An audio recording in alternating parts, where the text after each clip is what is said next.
నాయనా, నేను అల్పుణ్ణి, అయోగ్యుణ్ణి, ఎన్నిక లేని వాణ్ణయ్యా. నన్ను నీ సిలువ చాటున మరుగు చేసుకొని నోటిని బోరగా చేసుకుని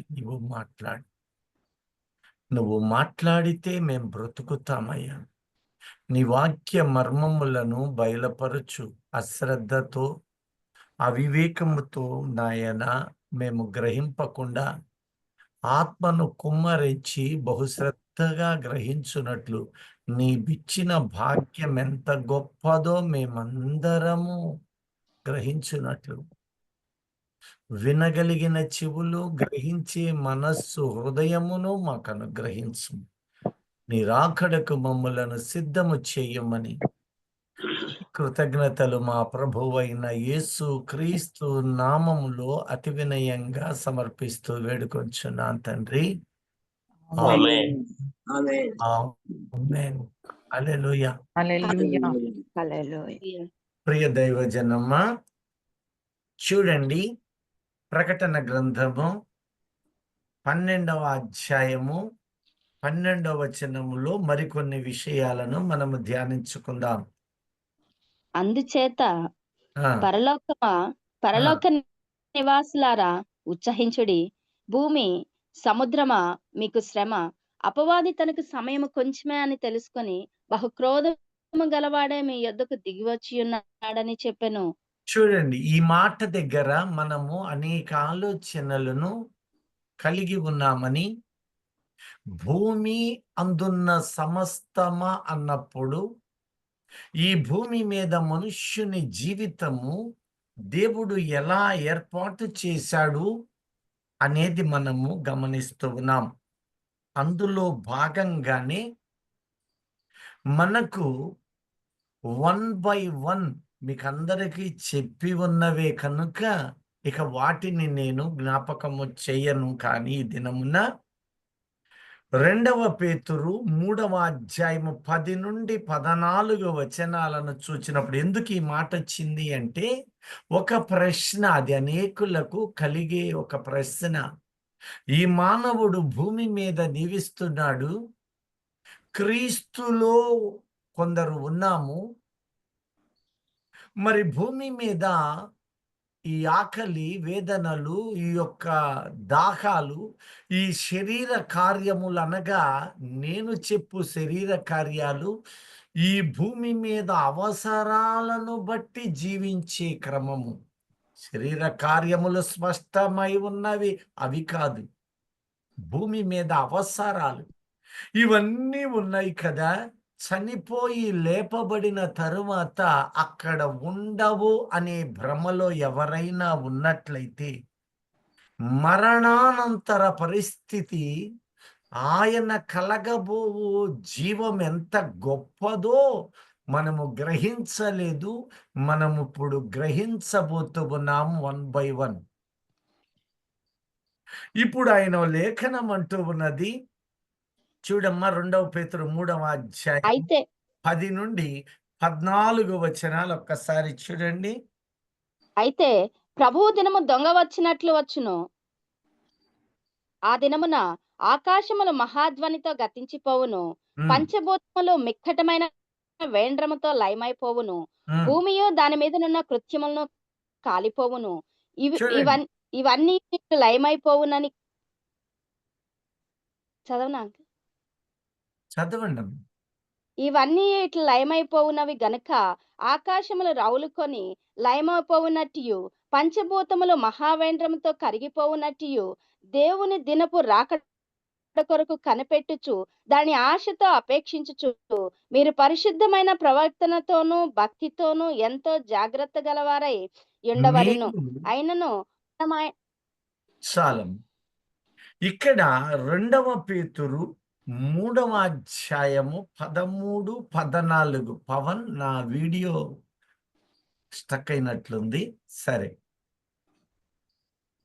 మనము క్రొత్త భూమి, క్రొత్త ఆకాశము కొరకు కనిపెట్టుకొని ఉన్నాము. అంటే క్రొత్త భూమి, క్రొత్త ఆకాశం అనేది ఇవ్వబడుతుందని, వాటి కోసము కనిపెట్టుకున్నాము అని లేఖనము చెబుతుంది. దేవుని రాజ్యము భోజనము, పానము కాదు కానీ కాదు గాని నీతియు, నీతి, నీతి, సమాధానము, సమాధానము, పరిశుద్ధాత్మయంతి ఆనందము. పరిశుద్ధాత్మయందలి ఆనందము అనే ఆనందమునై ఉన్నది. తలంపులలో అనేకులు దానిని రెండో విధముగా పొరపాటు పడుతూ ఉంటారు. అంటే ఇంకేం ఉండవండి, నిత్యము ఆనందమే ఉంటుంది, నిత్యము నీతి సమాధానాలే ఉంటాయి. లేఖనం అన్నది దేవుని రాజ్యం ఎక్కడుంది? మన మధ్యనే ఉన్నది. ఇప్పుడు మన మధ్యలో ఉన్న నీవు మనల్లో దేవుని రాజ్య స్థాపన కలువరి శిలువ రక్తము ద్వారా పెట్టాక, ఆ రాజ్యములో ఉన్న నీవు భోజనము చేస్తున్నావు, పానము చేస్తున్నావు. ఇది దేవుని రాజ్యము. ఒక రోజున ఆయన నూతన భూమి, నూతన ఆకాశములు సృజించబోతూ ఉన్నాను, అదుగో వాటి కోసము నీవు కనిపెట్టమంటూ ఉన్నాడు. ఈ భూమి మీద ఈ రీతిగా ఉన్నావో నీవు ఎరిగిన వ్యక్తివి. వ్యత్యాసం ఏమిటి? ఒకనాడు జరగబోయేటటువంటి వాటిని దేవుడు మర్మములు అని పలుకుతూ భవిష్యత్తు గురించి జరిగిన సత్యములను తెలుపుటయే కాక జరగబోయే వాటిని బయలుపరచుటయే మర్మమై ఉన్నది. జరిగి దాచబడిన వాటిని కూడా కొందరిని మాత్రము ఆయన తన ఆత్మతో నింపి జరగబోయే వాటిని ఆయన బయలుపరుస్తాడు. కొందరు పుస్తకాలు చదివో, మరికొంత జ్ఞానము వారి నుంచి పొందుకొను వారు కొందరు మాట్లాడవచ్చు. అయితే ఏది ఏమైనా జ్ఞానము జ్ఞానము. దేవుడు అది ఆత్మ సత్యమైనప్పుడు వాటికి అనుగుణం. దానిని గురించి నేను ఎత్తజాలను. ఆయన బయలుపరిచిన వాటిని, నాకిచ్చిన వాటిని మాత్రమే నేను పంచుకొనగలను. కనుక జాగ్రత్తగా మనము మన భవిష్యత్తుని మనము తెలుసుకుందాం. ఇప్పుడు దేవుడు అంటున్న మాట, నూతన భూమి, నూతన ఆకాశము కోసము 1 పేతురు 3:22, 24 వచనాల వరకు మనము పురిటి నొప్పులతో ఎదురు చూస్తున్నాం. నొప్పులకు నిత్యము కేకలు వేస్తూ ఉన్నాం. నిందలు, అవమానములు, భయంకరమైన శ్రమలు నీకు కలుగుతూ ఉన్నాయి. ఈ శ్రమలు 2 రకాలు. ఒకటి, నీవు కొని తెచ్చుకొని నీ దేహ సంబంధమైన భౌతికమైనది ఒకటైతే, దేవుని ప్రకటించినందుకు క్రీస్తు నిమిత్తమై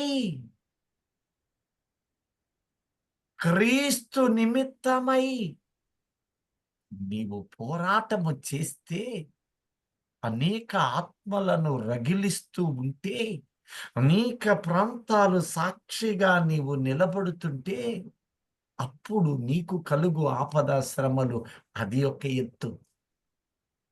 ఇంటి పట్టునే కూర్చొని కదలకుండా తిని కూర్చొని మోకాళ్ళ నొప్పులు పట్టినయ్యా, అరిగిపోయినాయ్యా, మీకు తెలుసా? ఇంటికాడే కదలకున్నా అరుగుతాయట, బాగా తిరిగిన అరుగుతాయి. అరుగుదల కామన్. నీవేమై ఉన్నావు? నా నిమిత్తమై శ్రమ, నా నిమిత్తమై వేదన, నా నిమిత్తమై కష్టము నీవు పొందాలని ఆయన ఆజ్ఞాపిస్తూ ఉన్నాడు. దానిని నిన్ను హెచ్చిస్తూ ఉన్నాడు. అది ఎంత శ్రమ నీవు కలిగి కొద్దీ అంతటి దీవెన నీవు అనుభవిస్తావు. ఈ దేహము మన్ను నుంచి తీయబడ్డది. మన్నుని నిత్యము కాళ్ళతో తొక్కుతావు కదా, తొక్కబడుతుంది కదా. అలాగే ఈ దేహము మన్ను నుంచి వచ్చింది. ఇది ఉన్నంత కాలము వేదనలు, తొక్కబడటాలు, శ్రమలు ఇది సహజం. కనుక నన్ను చూస్తూ నీవు రమ్మంటున్నాడు. చాలా మంది ఒక మంచి సేవకుడికి ఇట్లా అయిందా? అయ్యో! సేవకుడేంటి ఇట్లా అవ్వటమేంటి? అనే తలంపులలో బలహీనపడతారు. ఆయనకే అట్టయితే నాకేమైంది? ఇంకెట్టుంటదో? కాదు. ఈ మన్ను, ఈ రక్తమాంసముల ముద్ద దేహం ఇది మన్ను నుంచి తీయబడింది. అందుకనే గుర్తు చేస్తున్నాడు. ఆదామా, ఆదాము అంటే మన్ను, హవ్వ ఆదాము నుంచి తీయబడింది. ఆమె మన్ను. అయితే దేవుడు రిపేరింగ్ సెషన్స్‌గా నీ దేహాన్ని బలపరుస్తూ ఉంటాడు. గాయాలవుతుంటాయి, వేదనలుంటూ ఉంటాయి, కష్టాలవుతుంటాయి. ఇది దేహము గనక. ఒకవైపు అపవాది కూడా ప్రయత్నం చేయవచ్చు. కానీ మహిమ గల దేవుడు ఆ దేహాన్ని మహిమలోనికి మార్చుతూ మనలను స్వస్థపరచువాడై ఉన్నాడు. దేవునికి స్తోత్రములు కలుగును గాక. అప్పటి వరకు కూడా అప్పటి వరకు కూడా మనము పెట్టుకొని ఉండవలసిందే. అప్పటి వరకు ఆయన వైపు మనము తిరిగిన వారము ఆ సేవను కొనసాగించాల్సిందే. ఒక దినమున నీ మూలుగులు, నీ యొక్క వేదన, నీ పురుటి నొప్పులు ఆయన తొలగిస్తూ ఉన్నాడు. ఆయన రాబోతూ ఉన్నాడు. ఎందుకో తెలుసా? 7 సంవత్సరముల పరలోక విందుకి వారము అని లేఖనము రాస్తూ ఉన్నాడు. వారపు విందుకి ఎవరిని? తన కొరకు కనిపెట్టుకున్నవారు. ఏ వ్యక్తులు పురుటి నొప్పులు పడుతూ, మోస్తూ, రక్షించబడిన అనుభవాలలో ఉంటూ, స్వస్థతానుభవాలలో ఉంటూ, ఆయనను చూస్తూ, ఆయనను చూస్తూ, లోకాన్ని కాదు, భూములను, ఆస్తులను, బిడ్డలను, వారి ఎదుగుదలను కాదు, క్రీస్తుని చూస్తూ, ఆయన మీద భారము వేస్తూ. ఆ రోజు కూడా అదే జరిగింది. ఆ రోజు కూడా అదే జరిగింది. ఏమైందో తెలుసా? యేసయ్య ఉన్న ఫలాన అద్దరికి వెళదాము, ఇంకొద్ది సేపట్లో రాత్రి అవుతుంది అన్నప్పుడు 2 వర్గాల ప్రజలు కనపడ్డారు.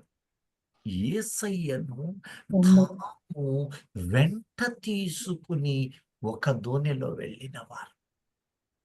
వారికి పెట్టబడిన పేరు శిష్యుడు. శిష్యుడు యజమాని యొక్క పాదాలలో అడుగులు వేస్తూ, ఆయననే చూస్తూ, ఆయన పోలికగా మార్చబడినట్లు ఎదురుంటువాడు. చక్కని ఆత్మీయతలో నడుచువాడు. అట్టివాడు లోక సంపాదనల వైపు చూడడు, లోక క్రయలు చూడడు. అట్టి వారిలో నీవు నేను ఉండాలని ఆయన మనలను ఆపేక్షిస్తున్నాడు. రెండో వర్గం వచ్చింది. రెండో వర్గము ఆ దోణెను వెంబడించు. ఈ 2 వర్గాలలో మొదటి వర్గము ఆయనను వెంట తీసుకుని వెళుతున్నారు. గాలి, తుఫాను, అలలు 3 కూడా ఈ వెనక దోణెను కొట్టాల్సిన అవసరము లేదు. ఎందుకంటే తోకతో వాడు జాడిస్తే ఇవి పడిపోతే ఇవి వాడి సొత్తుగా ఏ క్షణమైనా మారుతావు నువ్వు. వాడు నిన్ను నన్ను పరిశీలన చేస్తుంటాడు. ఆ ఈళ్ళ కాసేపటికి అబద్ధం బతుకులు, ఆ ఈళ్ళ సాక్ష్యం చెబుతుంటారు అంతే. సాక్షులుగా జీవించలేము. సాక్ష్యం చెబుతారు, అబ్బో దేవుడు నాకు ఇట్ట చేశాడు, అట్ట చేశాడు. కానీ సాక్షిగా బ్రతకలేక, ఆయనతో నడిచే అనుభవాలలో లేక, ఆయన వెలుగుని అనేకులకు పంచలేక, ఇక్కడ వీళ్ళే పల్టీలు కొట్టే జాతి. వీళ్ళ జోలొచ్చి ఏముంది అందులో? ఇల్లు అవసరం లేదు. అక్కడ ఉన్నారే యేసుని వారి వెంట తీసుకుని వెళ్తున్నారు. వాళ్ళని పడగొడదాం. ఇక్కడ నేను పలుసార్లు దైవజనులందరూ ప్రాధేయపడుతూ ఉంటారు, అయ్యా ప్రకటించండి, అయ్యలారా సహోదరిలారా, ఈ లోకము శాశ్వతము కాదు, ఈ దేహము శాశ్వతము కాదు, అది రగిలిపోతుంది. పంచభూతములు లయమైపోతాయి. వాటిని ఆత్మీయంగా పంచేంద్రియాలని కూడా నీవనుకో, నష్టమేమి లేదు. నీ దేహంలో ప్రముఖమైనవి కాలిపోయే దినము రాకముందే నువ్వు వెలిగించమంటున్నాడు. కానీ సాక్ష్యం మాత్రం, అబ్బో దేవుడు నా కట్ట చేశాడు, ఇట్ట చేశాడు, ఎట్టెట్టో చేశాడండి. ప్రయోజనమేంది? ఒక దినము భ్రష్టుడా అని అన్నప్పుడు ఏమైపోతావు? ఎన్ని ఆత్మలకు నీవు ప్రకటిస్తున్నావు? వేదన కలిగి నీవెంతమంది ఆత్మలు కాపాడుతున్నావు? నీ సువార్త కూడా బడాయితోనే ఉందా? నీ సువార్త ఆర్భాటంతో ఉందా? నీ సువార్త నిన్ను ఘనపరిచేదిగా ఉందా? దేవుని మహిమట్టి వారిలో రాదు.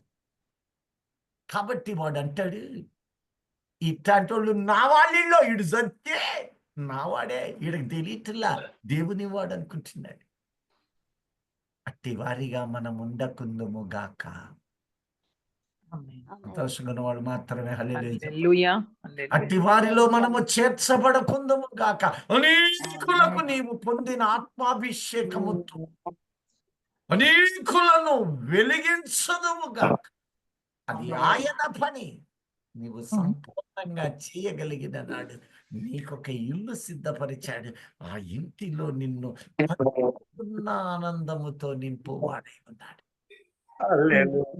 ఎంతమంది గత ఆదివారం నుంచి ఈ రోజు ఆదివారం నిన్నటి దినానికి అయ్యా సాక్ష్యం అంటే అది పడిసి పట్టిందయ్యా, దిప్పటేసిందయ్యా, అది నీ సాక్ష్యాలు దేవుడు బాగు చేశాడు.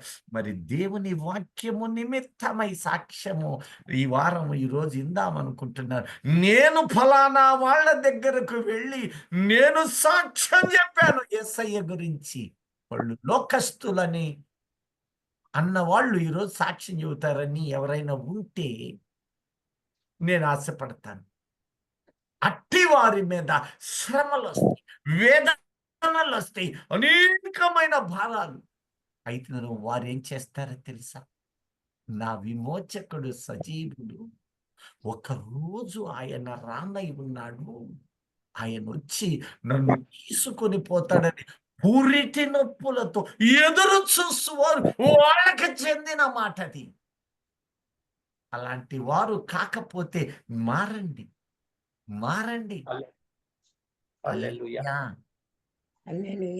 నన్ను ఒకడు అడిగాడు, నీకు ఇంకా 10 ఏళ్ళు సర్వీస్ ఉందే, నీవెందుకోసం 2.5 లక్షల పైన జీతగాడివయ్యావే? ఎగ్జిట్ ఇంటర్వ్యూలో నేనన్నాను, ఆయన దర్శనం ఇచ్చాడయ్యా. నన్నేంటి దర్శించమంటూ, నేను నీకు మార్గం చూపిస్తుంటా, నువ్వు వెళ్ళి చేయమన్నాడయ్యా. నాకు ఇవేమి వద్దు, ఎంత పెన్షన్ వస్తే అంత తీసుకుంటాను, నాకు వాళ్ళట్టు నీకు పిచ్చి పట్టిందా? అవును, నేను వెర్రుండే అనుకో, నా మార్గం వేరు, నేను ఎందుకోసం చేయాలయ్యా? నాకు ఏం అవసరమయ్యా? అసలైన మార్గం ఏదో నాకు చూపించిన వాడు అనేక జిల్లాలు రాష్ట్రాలకు పరుగులు పెట్టిస్తున్నప్పుడు పరవశిస్తూ కన్నీళ్లు కారుస్తా, ఒక ఆత్మ అయినా రక్షించబడినట్టు, ఒక ఆత్మ అయినా దేవుని యొద్దకు వచ్చినట్లు నేను నా ప్రయాసలో పడగలిగితే ఆ ఆత్మ సంబంధమైన కిరీటం నా తల మీద ఉంచుతాడట. ఎంత భాగ్యవంతుడయ్యా నేను. నేనే కాదు, అట్టిది ఆశించు ప్రతి వారికి ఆయన అనుగ్రహించేవాడు. అట్టి వారిలో మీరెందరూ ఉన్నారో ఒకసారి యోచన చేయండి.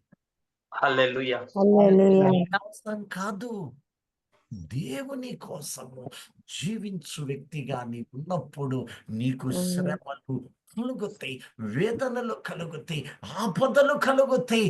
అవి విస్తారముగా ఉన్నను సరే, సింహపు పిల్లలు లేమి గలవై ఉంటవేమో కానీ నా యెహోవాను ఆశ్రయించు వారు. జనంత ఇవ్వను హల్లెలూయా. ఇవ్వను. ఆమేన్. ఈ రోజున నీ హృదయము దేనికోసం పరిగెత్తుతుందో సాయంత్రం కూర్చొని యోచన చెయ్యి, ఆలోచన చెయ్యి. ప్రియ దైవజనమా, నీ పరిపూర్ణత క్రీస్తులో ఉండాలని ఆయన ఎంచుతున్నాడు. అదుగో ఆ మొదటి నావలో, ఆ మొదటి దోణిలో ఉన్నవారు ఆయనను చూస్తూ నడుచువారు.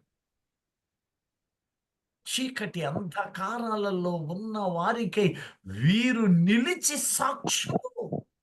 కాబట్టి అట్టి వారికి ప్రకటిస్తూ ఉన్నాడు. విశ్వాసి అయి కనిపెట్టుకున్న వారికి, నడిచిన వారికి, నడిపించిన వారికి దేవుడు ఒక రాజ్యమును సిద్ధం చేశాను, నీవు రా. నూతన భూమి, నూతన ఆకాశము నీ కోసం సిద్ధం చేశాను. ఆ రాజ్య వివరాలు నేను నీకు తెలుపుతూ ఉన్నాను. 33:3 ఒక్కసారి చదవండి.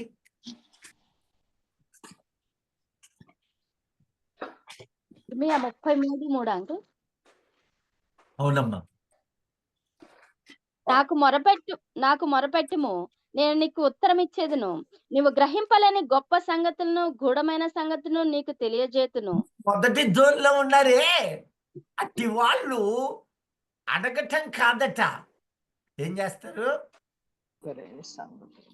మొర పెడతారు. ఇక్కడ మన గ్రూప్ లో కూడా కొందరు మొర పెట్టే వాళ్ళు ఉన్నారు, లేరని నేను అనను, ఆనందిస్తుంటా.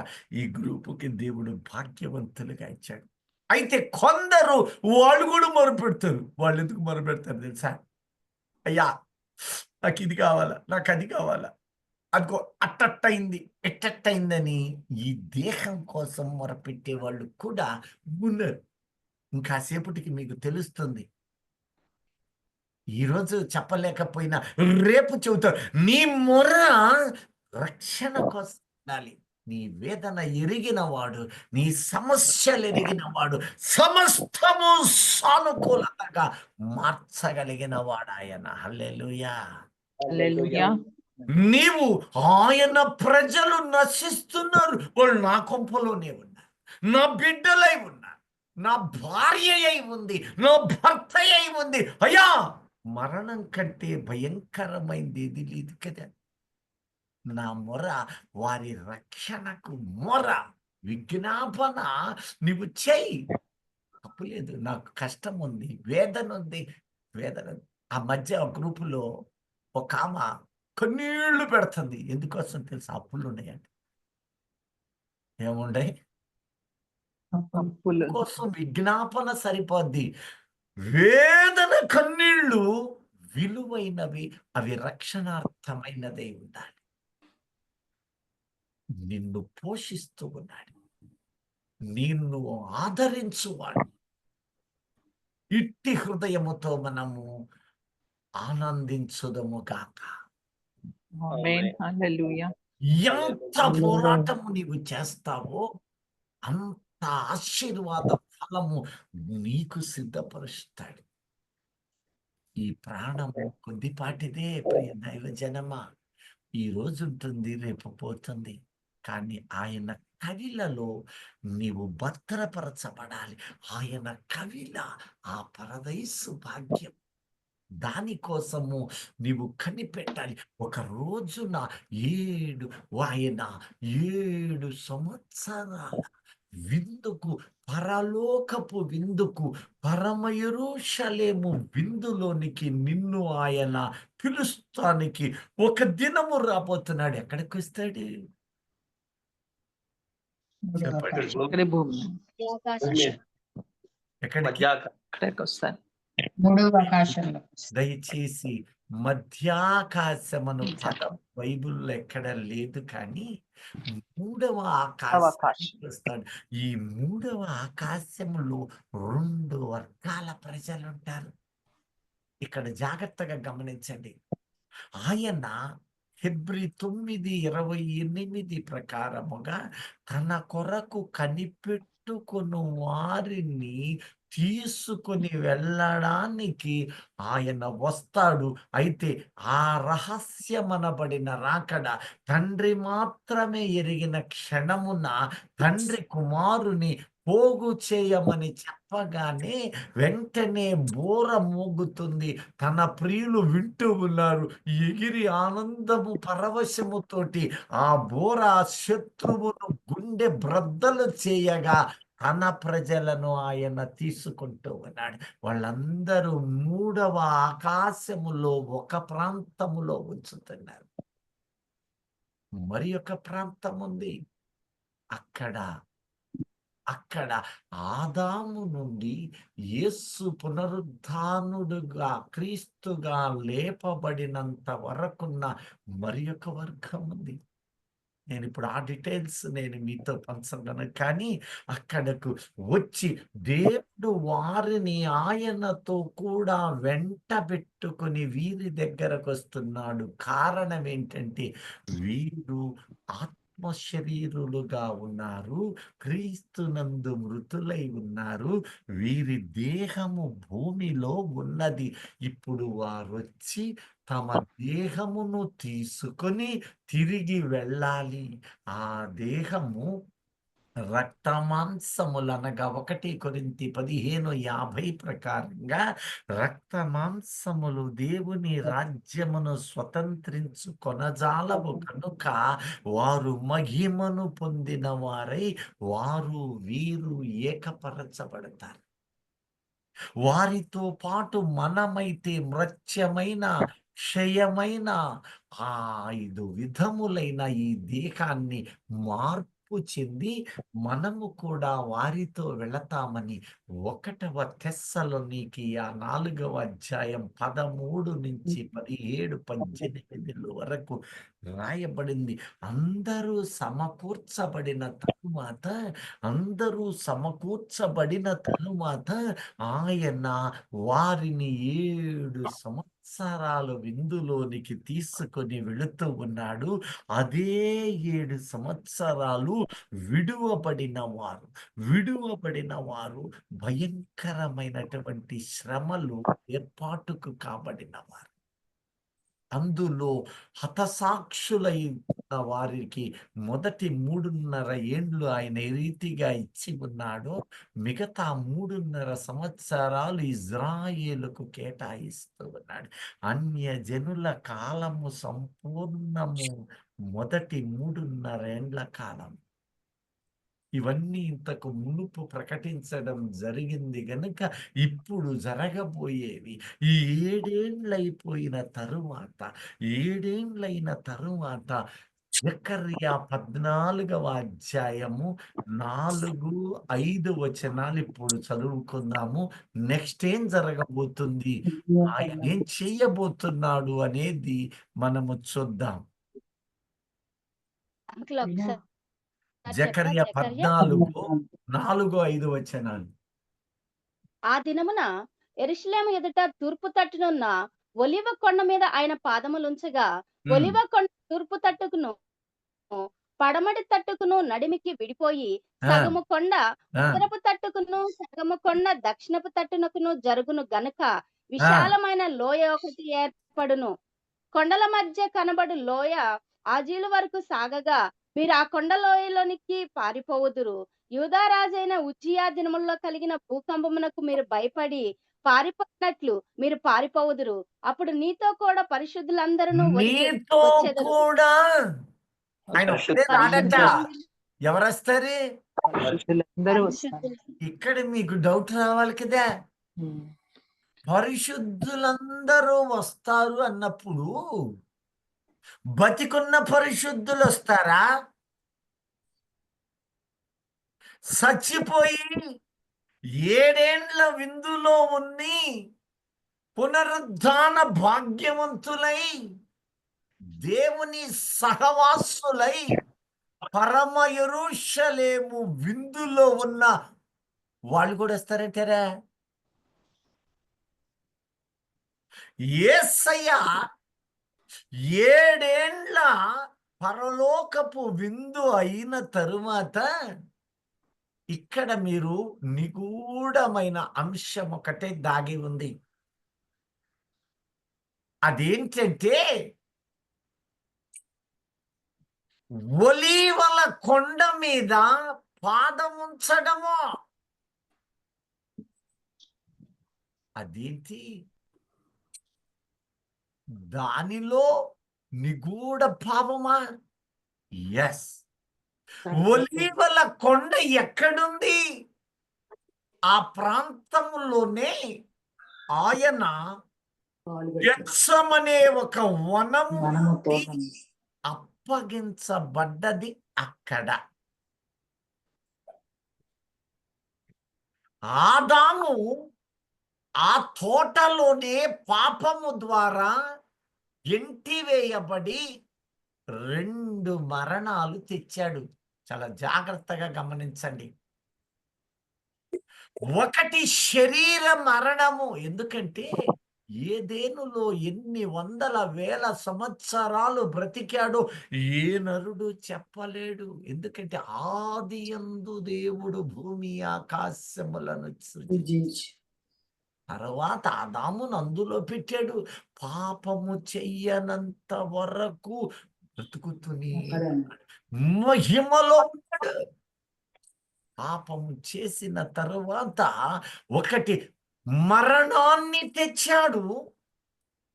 దేహము కూడా మరణించి చాలా మంది పొరపాటు పడతారు లోకస్తులు. మనం కాదులే, ఆత్మీయంగా మరణించాడండి. మరి దేహము కూడా ఆదికాండం 5వ అధ్యాయం 5లో ఆదాము 930 ఏళ్ళు బ్రతికి మొట్టమొదటి మరణము సవి చూచినట్లుంది.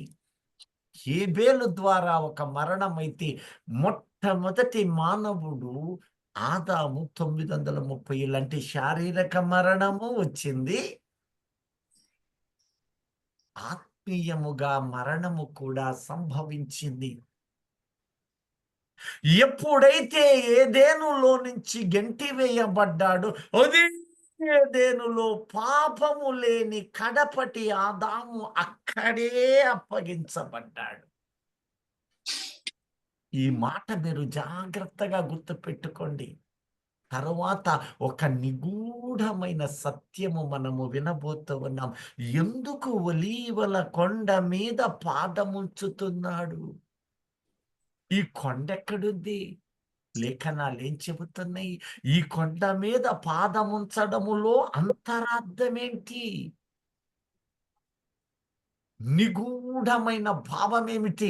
అది ఆజీలు వరకు పారగా పరిశుద్ధులందరూ అందులో పరిశుద్ధులందరూ అందరూ అంటే ఈ పరదైసులో ఉన్న వారందరూ తండ్రి యొద్దకు 7 ఏండ్ల విందులోనికి వెళ్ళిన తరువాత ఆయన తండ్రి కుడిపార్శ్వమందు కూర్చున్నవాడు వారిని కూడా తీసుకొని వస్తాడా? లేక ఇజ్రాయేలులో శేషించిన ఈ ప్రజలు మాత్రమేనా?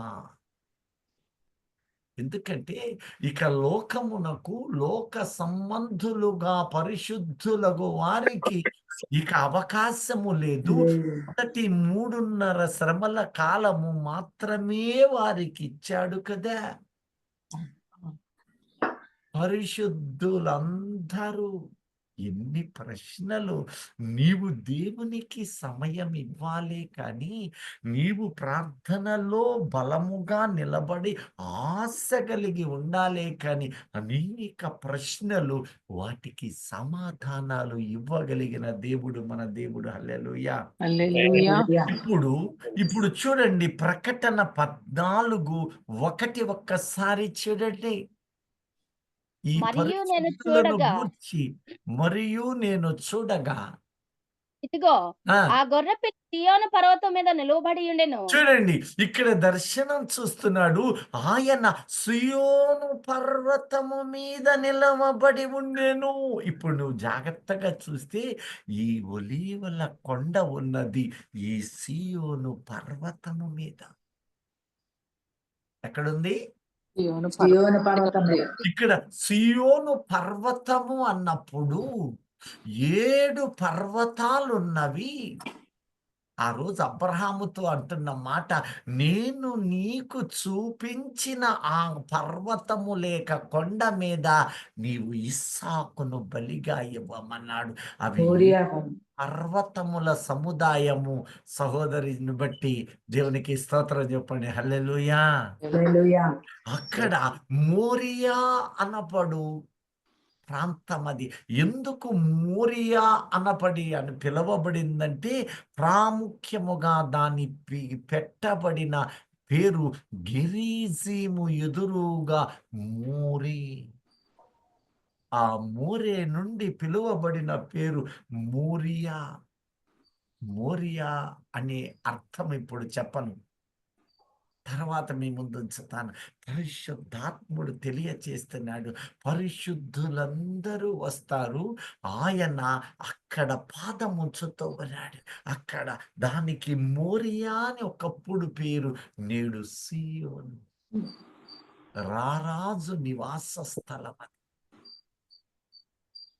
అక్కడ నేను పాదం ఉంచుతాను. చెప్పమ్మా, చదువు.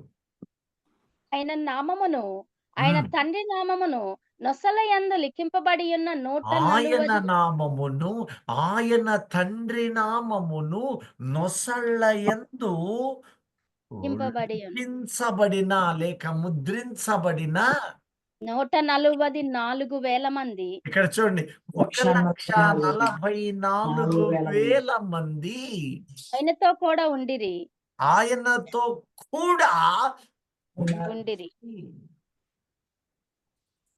ఆయన పాదములుంచినప్పుడు ఆయనతో ఇశ్రాయేలు 12 గోత్రములు, ఒక్కొక్క గోత్రమునకు 12,000 మంది వెరసి 1,44,000 మంది ఆయనతో కూడా ఉండి. మరి మిగతా వాళ్ళంటే మిగిలిన బ్రతికినోళ్ళు కాదు, కానీ చనిపోయి పరదైసుకు వెళ్ళిన మన పితరులు.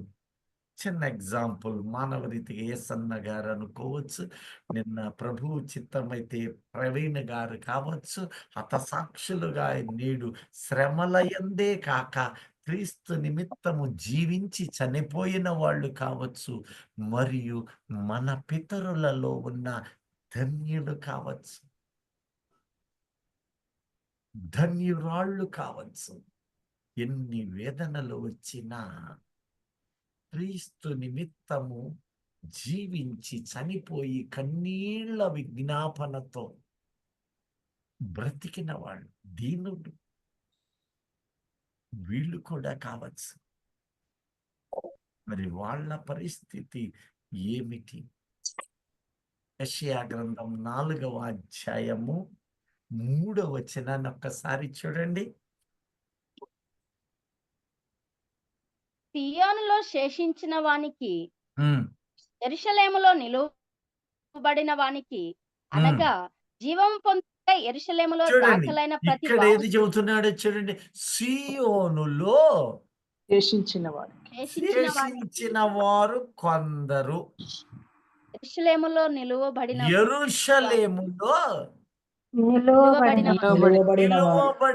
వారు కొందరు. అనగా జీవం పొందుటకై యెరూషలేములో దాఖలైన ప్రతి వానికి, యెరూషలేములో దాఖలైన ప్రతి వానికి పరిశుద్ధుడని పేరు అద్భుతం. పెట్టుదురు. ఇప్పుడు పరిశుద్ధులు అంటే ఎవరంట? సియోనులో శేషించిన 1,44,000 మంది మాత్రమేనా?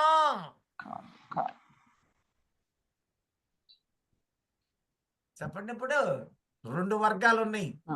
సీయోనులో శేషించిన మరలా చదవమ్మా ఆ మాట. సియోనులో శేషించిన వానికి ఆ, ఆగండి. యెరూషలేములో నిలువబడిన సీయోనులో శేషించిన జనము ఒక వర్గం. వాళ్ళెవరో ఇప్పుడు ఇక మీకు తెలిసి ఉంటది. శేషము. రెండో మాట అంటాడు, యెరూషలేములో పిలువబడిన వారికి పిలువబడిన వారు. రారాజు పరిపాలనకు పిలువబడ్డోళ్ళు కూతురున్నారట. అక్కడ 7 ఏళ్ల శ్రమలో ఇక వాళ్లే కదుంది. ఇశ్రాయేలు తప్ప ఇంకెవరన్నా ఉండారా? వాళ్ళలో శేషము. Very good. మరి యెరూషలేములో ఇందాక జకర్యా 14లో అన్నాడు, ఆయన ఒలీవ కొండ మీద పాదములుంచగా పరిశుద్ధులందరూ వస్తారు. 144,000 మాత్రమే అనలేదు, పరిశుద్ధులు వస్తారు. ఎందుకోసం వస్తారో కూడా చూద్దాం. పరిశుద్ధులందరూ వస్తారు. పరిశుద్ధులు ఎవరయ్యా అని నీవు అడిగితే 2 రకాలు ఉన్నారయ్యా. ఒకటి సీయోనులో శేషమా, రెండో వాళ్ళు ఉన్నారే యెరూషలేమును ఏలుతున్నవాడు. నా రాజు సన్నిధిలో నేనున్నాను.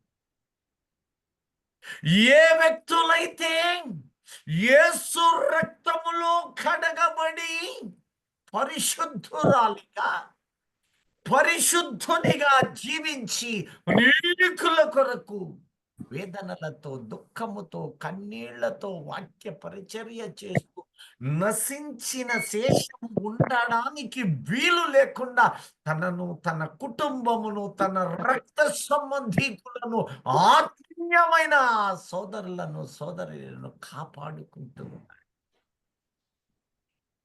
ఒక ఆమెకి మంచి విశ్వాస సేవకురాలు. కొడుకు అంటాడు, కోడలు అంటది, నువ్వు బోమ్మా, నీ రక్షణ నువ్వు కొనసాగించుకో, నీ ప్రార్థనలో నీ సువార్త ప్రకటించు, మా సమయం వచ్చినప్పుడు చూద్దాం, మమ్మల్ని బలవంత పెట్టద్దు. ఆ రోజు నేను కన్నీళ్లు విడిచాను. ఎంత సేవకురాలు ఈ గ్రూపులో, ఎంత సేవకురాలు, ప్రార్థనా పరురాలే. కానీ బిడ్డలు లొంగక కన్నీళ్లు విడిచి ప్రార్థించిన, ఆక్రోశము వేదనతో చేసిన వారి హృదయాలు కఠినం. ఇలా ఎందరున్నారో తెలుసా? ప్రియ దైవ జనమా, మెలకువ కలిగి పరిశుద్ధులు మాత్రము ఆయనతో పాటు అక్కడికి వస్తున్నారు. వారు మృతులైనా సరే వాళ్లను లేపి 7 ఏళ్ల విందుకు తీసుకొని వెళ్ళిన ఆయన తిరిగి ఆయనతో పాటు వెంట పెట్టుకొని వచ్చును. అంటే అందులో మరి నీవు నేనున్నారా? ఉండాలంటే ఎలా ఉండాలి? ఈ శరీర క్రియలు చచ్చిపో, ఈ శరీరానుసారమైన బ్రతుకు నిర్వీర్యమవ్వాలి. ఆత్మతో పనిచేసిందా? రగిలించు వ్యక్తి అయి ఉండాలి.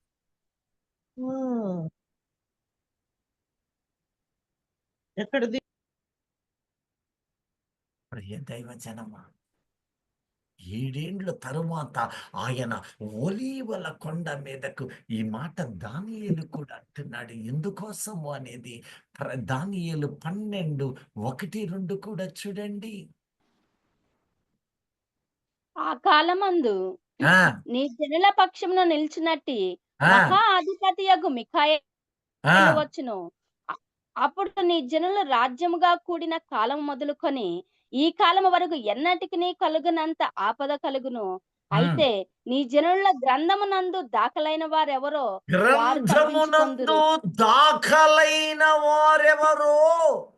వారు తప్పించుకుందరు. మరియు సమాధుల్లో నిద్రించు అనేకులు మేల్కొనెదరు. కొందరు నిత్య జీవము అనుభవించుటకును, కొందరు ఆ. నిందల పాలగట్టుకును నిత్యముగా హేయులగట్టుకును మేలుకొందురు. చూడు బుద్ధిమంతులై ఇప్పుడు ఎక్కడికి వస్తారు? ప్రకటన 16వ అధ్యాయము 15వ వచనము. హెబ్రీ భాషలో ఆయన వచ్చిన హర్మగెద్దోను తర్వాత ఇక్కడ జాగ్రత్తగా గమనించండి. 7 ఏళ్ల తరువాత ఆయన పరిశుద్ధులందరినీ తీసుకుని వస్తున్నాడు. అప్పటికి ఇజ్రాయేలు మారుతూ ఉన్నారు. తాము వెంబడించింది అసలైన మెస్సియ కాదని గ్రహిస్తున్నారు. గ్రహించిన సంగతి వాడు తెలుపబడగానే వాడు ఉగ్రుడై వాళ్ళను పట్టుకుంటూ ఉన్నాడు. చిత్రవద వారికి. అయితే వారిలో జీవ గ్రంథమునకు సియోనులో శేషించిన 144,000 మంది పరిశుద్ధులు ఆ ఒలీవల కొండ మీద పాదములుంచగా అందులోపలకి లోయలోనికి వెళుతూ ఉన్నారు. వారితో పాటుగా అక్కడ నుండి 7 ఏళ్ల పరమ యెరూషలేము విందులో నుండి ఆయనతో పాటు మన పితరులు ఒకవేళ మనలో కొందరు పరదైసునకు పరలోకమునకు వెళ్ళి ఉంటే ఆ పరిశుద్ధులు కూడా ఆయనతో పెట్టుకొని వస్తారు. ఉన్నారు. వీళ్ళందరూ వచ్చాక ఎందుకోసం వస్తున్నారు అంటే ఈ లోకమును మాయలో పాపములు అపవిత్రతలతో శరీర కార్యాలతో శరీర కోరికలతో ప్రజలను మోసపరుస్తూ అనేకులను వాడు కూడగడుతూ ఉన్నాడు. వారిని ఓడించడానికి సాక్షాత్తు ప్రభువు ఒలీవల కొండ మీద తన పాదం పెట్టాడు. ఇప్పుడు చదవమ్మా, ఆ ప్రాంతము ఎక్కడో, ఆ మహాపట్టణం ఎక్కడో అక్కడ రాస్తున్నాడు చూడు. హెబ్రీ భాషలో హెబ్రీ భాషలో దాన్ని హర్మెగిద్దోన్ అనే చోటుకు వారిని పోగు చేసిన వాడేం చేస్తాడో తెలుసా? హెర్మగెద్దోను అను స్థలమునకు, అది పెద్ద పట్టణం అంట. తీసుకొని వస్తాడు. అది ఎక్కడుంది హెర్మగిద్దోను? ఎప్పుడైనా చూసారా నెట్లో గాని? లోయ హర్మెగిద్దోన్. అది హెర్మగెద్దోను లోయ. ఎక్కడుంది ఆ ప్రదేశం? ఎక్కడ రాశాడా? ఉందండి ఇందులో. విడిపోయిన ఆ కొండ విడిపోయినప్పుడు ఎవరో ఆదికాండం అంటున్నారు చక్కగా. హల్లెలూయా, వారిని బట్టి దేవునికి స్తోత్రం. హల్లెలూయా. ఆదికాండము 10వ అధ్యాయము 12వ వచనం చూడండి. అనాది కాలంలోనే రాశాడు. చదవండి అమ్మా. నినివేకును కాలాహుకును మధ్యనున్న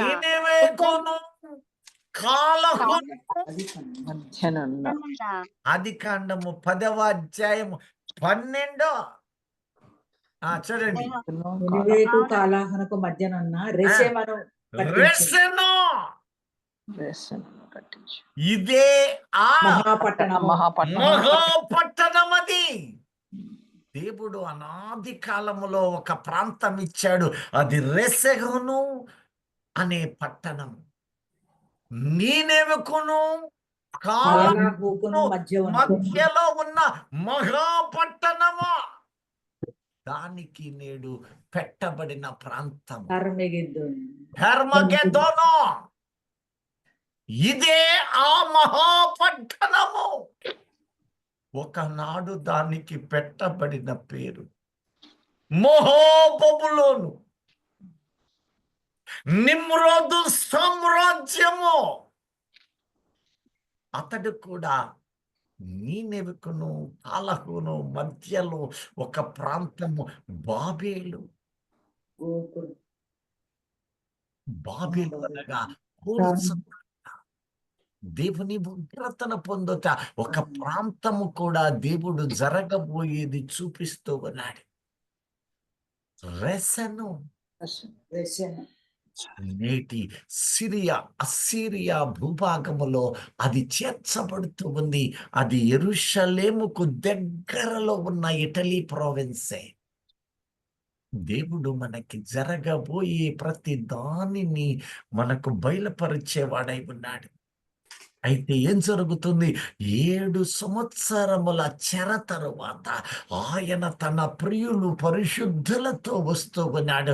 వచ్చిన ఆయన అందరినీ తీసుకొని వస్తున్నాడు. అపవాది లోకములో ఉన్న ప్రజలందరినీ పోగు చేస్తూ ఉన్నాడు. ఈ పోగు చేయబడినటువంటి వారు ఇక్కడ మీకు ఒక డౌట్ రావాలి. ఇప్పుడు అయ్యా యుద్ధం చేసే వయసు నాదా? 70 ఏళ్ళు ఉన్నాయ్యా, 75 ఏళ్ళు ఉన్నాయి కదా. నీకు శక్తి ఉంటుందా? బలం ఉంటుందా? 90 ఏళ్ళకి చచ్చిపోయింది ఉదాహరణకి, మా అమ్మ అనుకోండి, మా నాన్న అనుకోండి ఉదాహరణకి. ఆ శక్తి లేవలేరు కదా. వాళ్ళ దేహంలో ఉన్న వాటిని వారు మోయలేరు కదా. ప్రభువే అంటున్నాడు కదా మార్కు 14:38లో, ఆత్మ సిద్ధమే కానీ శరీరము బలహీనం. ఆ ముసలాయన యుద్ధం చేయగలడా?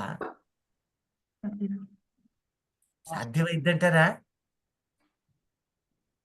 ఎవరేం మాట్లాడలా. మరి వాళ్ళని గట్ట పెట్టుకొని వచ్చాడండి. చేస్తారండి. ఎలా ఎలా చక్కగా చెప్పారు. 90 ఏళ్ళు వచ్చినోళ్ళు యెహోషువ గ్రంథం 14వ అధ్యాయము 10 నుండి 11 వచనాలు చూడండి. ఇక్కడే మనకి దేవుడి కృప కాపుదలిస్తూ ఉన్నాడు. చూడండి యెహోషువ 14, 10, 11. యెహోవా ఈ చెప్పినట్లు లోకములో ఉన్నప్పుడు రోగాలు రొష్టులున్నాయి. మోస్తున్నావు, బాధపడుతున్నావు. ఆ తీసపోయి మట్టిలో కలిపేశాడు, మన్నును మార్చాడు. ఇప్పుడు ఆ మన్ను పరిస్థితి నేడేమవుతుంది ఆ దినానంటే?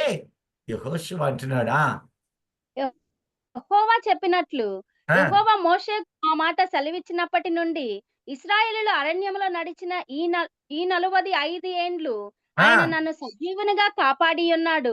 ఇదిగో నాకు 45 ఏళ్ళు నడిచా. అదేంటి ఇశ్రాయేల్ అరణ్యంలో నడిచింది ఎంత? 40 సంవత్సరాలు. మరి ఇక్కడ 45 అన్నాడేంటి? 5 సంవత్సరాలు. 5 ఏళ్ళు వెళ్ళిపోయినాయి అంట. ఏదో ఉంది కదా. 40 ఏళ్ళు అన్నాడు, ఇప్పుడు అంటున్నాడు 45 అంటున్నారు. 45 అంటున్నాడేంటి? ఈ మాట దగ్గర మీకు ఒక సందేహం రావాలి.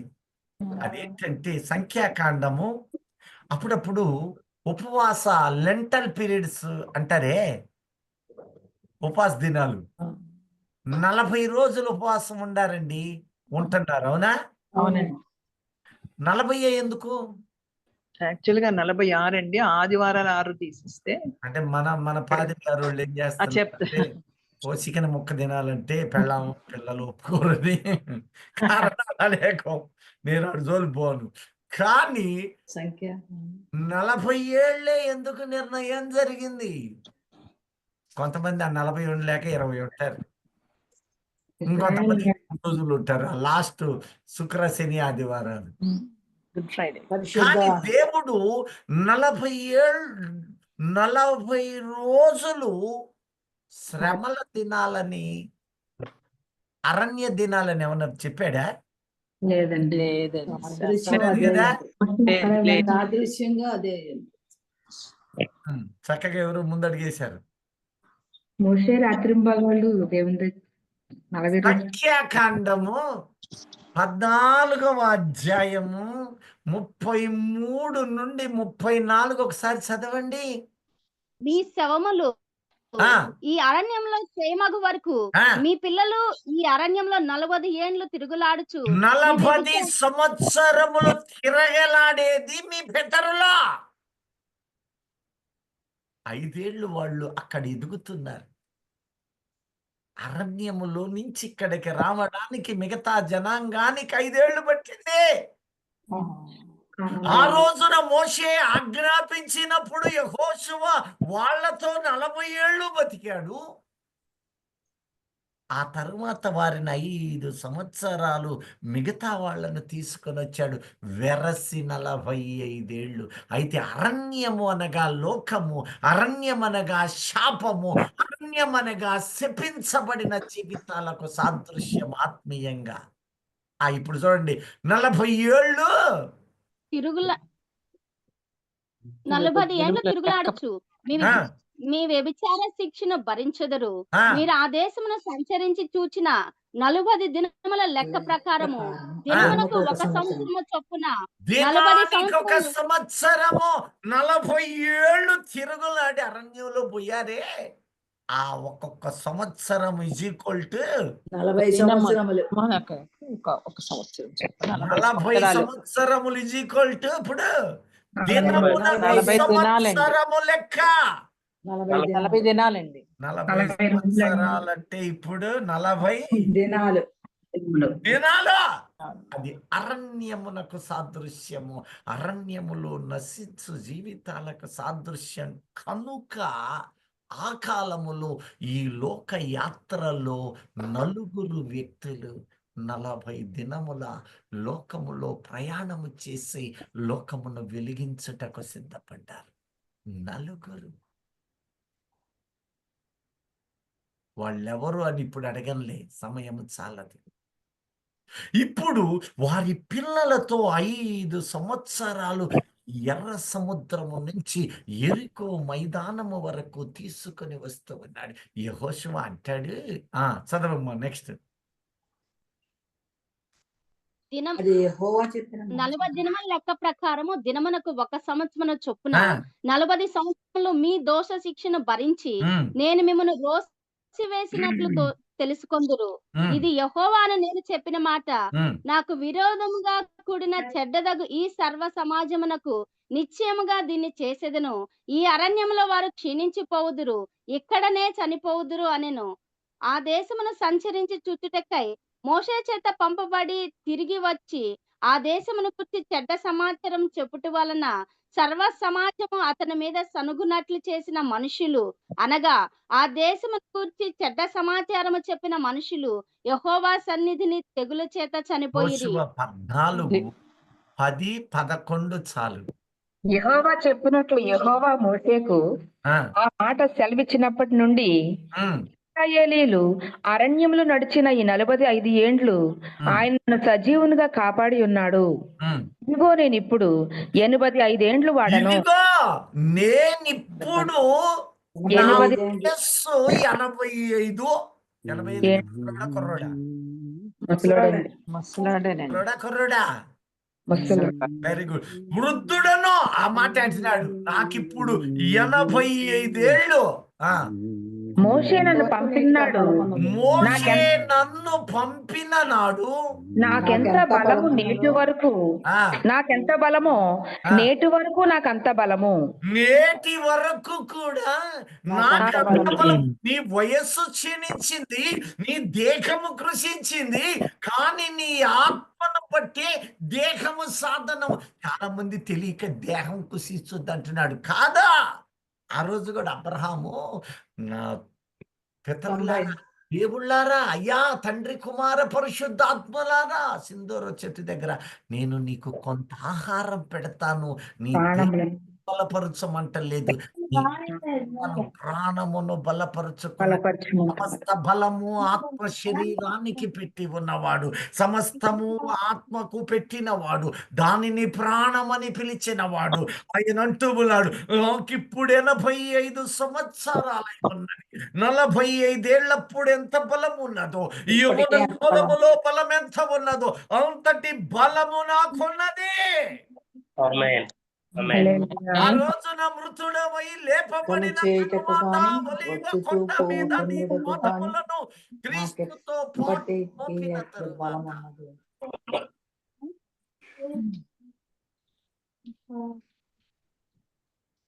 అయిపోయిందమ్మా. రాజుతో పాటు మోపిన తరువాత ఒక యుద్ధము ప్రారంభమవుతుంది. అపవాది సాతాను వాని యొక్క సైన్యం ఒకవైపు, దేవుని ప్రజలకు వైపు మహాబలశూరులుగా లేపబడుతున్నాం. చనిపోయేటప్పుడు ఎలాంటి చర్మముతో పాతి పెట్టబడతావో అది చర్మ సౌందర్యం. కానీ అదే చర్మ సౌందర్యము బలమైనదిగా మార్చబడుతుంది. హల్లెలూయా. హల్లెలూయా. హల్లెలూయా. నీవు మహాబలవంతుడవు. అంతే, ఏ రోగము ఏ వ్యాధి కూడా ఇక నీకు రాదు. కారణం ఈ మొన్నైన దానిని మహిమలో ఆమేన్.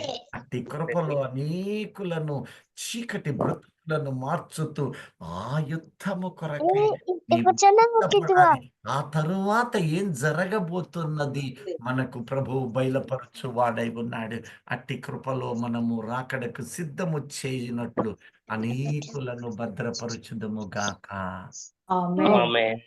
ఆమేన్. ఆమేన్. ఆమేన్. హల్లెలూయా. హల్లెలూయా. పరిశుద్ధుల కవిలలో పరిశుద్ధుల కవిలలో నీ పేరున్నదా, నీ పేరున్నదా, దేవుని సముఖ జీవ కవిలలో దేవుని సముఖ